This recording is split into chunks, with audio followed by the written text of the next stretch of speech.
اعوذ باللہ من الشیطان الرجیم بسم اللہ الرحمن الرحیم۔ حضرت ابو درداء رضی اللہ عنہ روایت کرتے ہیں کہ رسول اللہ صلی اللہ علیہ وآلہ وسلم نے ارشاد فرمایا، جو شخص چاشت کے 2 نفل پڑھتا ہے وہ اللہ تعالیٰ کی عبادت سے غافل رہنے والوں میں شمار نہیں ہوتا۔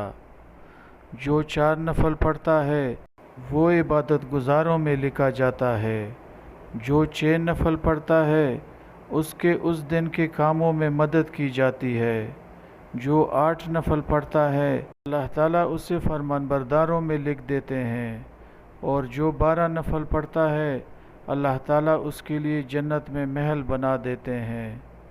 ہر دن اور ہر رات میں اللہ تعالیٰ اپنے بندوں پر صدقہ اور احسان فرماتے رہتے ہیں، اور اللہ تعالیٰ کا اپنے بندے پر سب سے بڑا احسان یہ ہوتا ہے کہ اسے اپنے ذکر کی توفیق عطا فرما دیں۔